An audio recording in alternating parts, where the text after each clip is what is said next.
Okay, so it's springtime, which is the beginning of the dry here. Usually from sort of midwinter till Christmas, it's no rain. We'll just see occasional shower with not much effective rainfall. And the cold, a lot of this grass is very much alive. It's just, it's had a bit of frost. So it looks brown, but if you look underneath, it's actually, still green. Definitely alive. As soon as we get some rain, that'll come up. All this material here is just, that's not good. We want to cut that back. So I'll get in here with the brush cutter soon. But what we have is, essentially we've got like 8 varieties of olives up here. We have one of each coming along this hill, and that was what was put in, 15 years ago. You can see they haven't really done much. Because I've pruned this one. So this was about double the size. I've just sort of cut it back because there was so much, what we say, like senescent wood, just old and gnarly and not fresh growth. And after pruning it now, it's got new shoots. Like a new shoot like this is going to grow so much faster than any of that old wood. And then I put in the Indian fig between the olives. This is, you might think of it as a prickly pear. Well, it is a kind of prickly pear. It's the only one that you're actually allowed to grow. It's like a non-weedy, non-spiny one with a large edible fruit. So this is like an orangey yellow variety, and you can basically just stick them into the ground. If I'd have known before what I know now, I would have gotten more, and I would have put in excess along here and then use them to cut for mulch. But I didn't know that then, and I didn't have the material. And then we have some other things like strawberry gum. This is a eucalyptus that comes from not far from here, maybe like 20 kilometers away in Timbara. And this thing is called Eucalyptus olida, and it's commercially harvested for an aroma, an essential oil that has a smell like strawberries. And so it's used in, whatever products they want to use, cosmetics or stuff like that. We've got a big pig face, which I found near the coast. I just chucked it in to see what would happen. Not bad. I got some fruits on there. I don't know what this species tastes like, but yeah, definitely survives the winter. And just some other succulents and bits and pieces, whatever I could find. And here's one of the olives that actually got away. So this one managed to escape the cattle. So this is what all the olives should look like, but don't. And I think this might be Helena olive. This is the one that grows up in Queensland. And what's happening here? I don't see any flower buds yet, but I think they should come soon. Probably not going to get any fruit though, because there's only one flowering olive. We have to wait until these ones come back into production. So what we're going to do is I'm going to use the brush cutter to cut all this grass that is in between. There's sort of a proto row up there. Basically I just sort of chose where it was. I put some branches down and just, shoved in some bits of geranium and whatever, and it's just a placeholder. Cut all this grass here, rake it down, put it into this row. Cut all that grass there, rake that up, put it into this row. Just concentrate all of this area here into one row.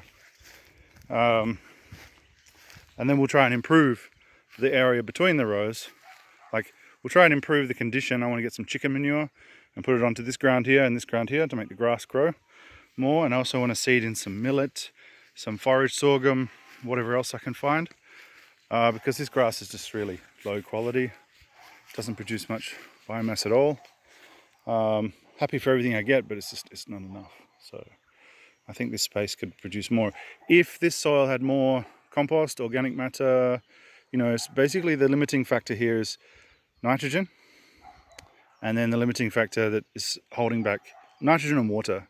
And so what we need is more compost and organic matter and manure in here to elevate the soil carbon so it can hold more nitrogen, so it can grow more grass, and then we'll get into a state of accumulation. I've also put in, see what I was saying about these lamandras before, they just pop up. When you take the cattle away, they come back. I put in this acacia tube stock, a bit of cassarina. There's a whole lot of things I put up here just to see, you know, what can survive with me just sticking it in, and that's it, nothing, no more care, because, you know, it gets a bit tedious carrying drums of, 10-litre drums of water up this hill. Also, I put in some Krishna Tulsi. That has made it through the winter, which is really amazing. It means even for all the drought up here, being up on the hill, it's hot and hot. This is west facing slope. So it's hot, it's dry, it's stony, the soil's poor, but you know, the frost doesn't get up here. So there's no way these can survive down near the house. The winter kills them. Like, it's not even the frost, it's just the cold. Cold gets them.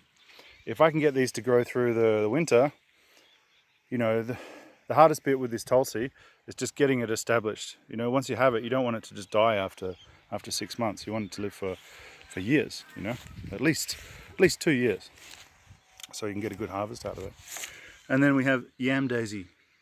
So this is a microceras or something, I don't know. Basically it's an indigenous root crop, which has become rare through basically land use change, and cattle like to eat it.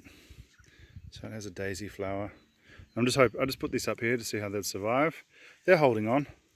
I mean, they're native to this region, so they should be all right once they get established. And I hope that we'll see what my mowing impact has. But you know, maybe these can naturalize here, which would be nice, because we're not going to be grazing here anymore. We're just using the brush cutter to cut, so we have more control over when we cut. There's a Kadaji tree over there. There's a Kadaji and a bloodwood. So I'm actually going to top those, bring all that down, use it for mulch along these rows. But I'm not going to do that until these are weeded. So I have to weed these rows first. That's pretty simple. You just, yank out the grass around the trees and then lay it back down again. And then I'll come through the brush cutter, cut the gaps. And then I will cut one side, push all the grass on, cut the other side, push all the grass on, and then that's it. And we'll wait and see how long does it take for the grass to regrow. I might put fertilizer on one side and no fertilizer on the other side, or 50-50 this way, and to see how many days does it take for the grass to recover before I cut it again. So that's it up here. I think it's doing pretty well so far, considering I don't do much. I just sort of stick things in and cut the grass and rake it around. All right, see you later.